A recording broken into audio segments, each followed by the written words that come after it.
Hi, and welcome back to the wonderful world of the scientific hypothesis. My name is Brad Alger. I knew a scientist who had a beautiful new hypothesis. He tested it in a number of rigorous ways, and the hypothesis stood up very well. But not once in the paper, which he published in a high-profile journal, not once did he mention the hypothesis or explain how he was going about testing it.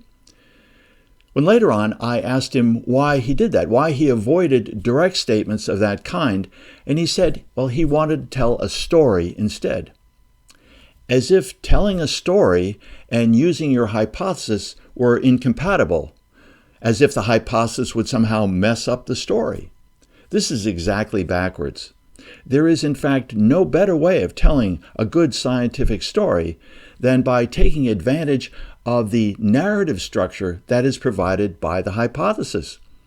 The hypothesis carries a built-in storyline, and that makes it easy for your readers to understand and appreciate the significance of your work. This video shows how. Okay, let's see how to use the hypothesis to tell a story. First, we'll talk a little bit about what a story is, and then we'll see how the hypothesis provides a natural narrative form that links the individual parts and then finally puts it all together at the end. Okay, first off, what is a story? Well, a story is a narrative or a logically connected series of events. They're tied together like links in a chain, and it's not a random list of happenings.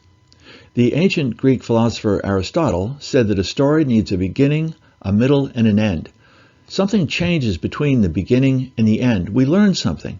So it's not just a logically connected series of events. A literary story might have a setup, which is the beginning, a complication that occurs in the middle, and then finally resolution at the end. Now, a scientific story that's built around the hypothesis has these same elements.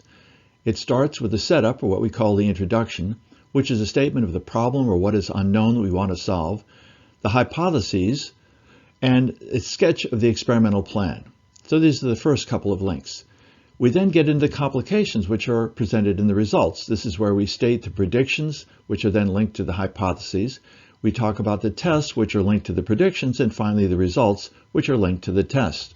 So this is all the middle part. Finally, at the end, we talk about the resolution or the discussion. We restate the problems that motivated us in the first place. We talk about the hypotheses we had. We link the results to the hypotheses, and we discuss the remaining unknown broad implications and future plans. Now, because a scientific story can be somewhat abstract, we do a little bit more to help the reader out. We start, as I mentioned earlier, with the problem and the previous data, but this time we make sure we state the hypothesis quite explicitly.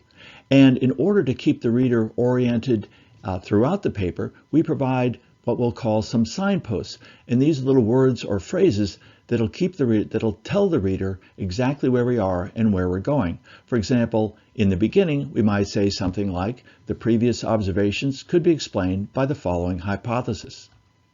And so on through the middle part of the paper where we connect the dots between the predictions and the tests. Here we'll be saying things like, this hypothesis predicts, therefore we tested. And then following that, we might say, this hypothesis also predicts, and state another goal that you will test, and we continue in this way. At the end, we link it back to the beginning, weighing evidence, drawing conclusions, and we use signposts such as, in principle, the hypothesis that motivated us could be explained in the following way. We therefore tested several predictions of this hypothesis by doing, and you explain your procedures. Some conclusions follow. Surprisingly, contrary to the predictions we find, and we continue throughout the discussion of the paper. Now, while this is all very clear, some people will object. They'll say, well, this seems so stilted and so rote. Maybe I won't be as exciting or engaging a story as the one that I want to tell. But that's not true, as we'll see. You could, for example, present your hypothesis-based investigation as a detective story. In your report, you lay out the facts of the case. You explain your reasoning throughout. You show how your investigation proceeded and the logical steps you took. You talk about what happened and what you eventually concluded.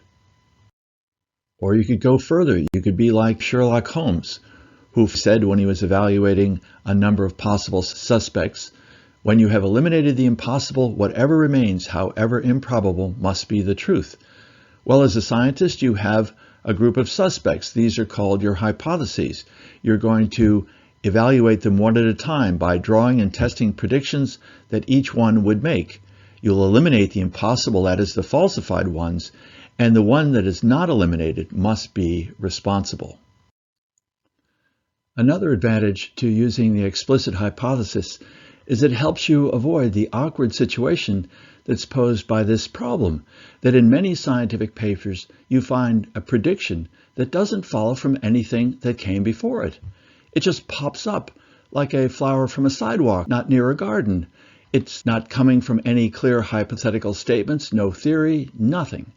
And you wonder, did the authors realize that the readers may not get their reasoning?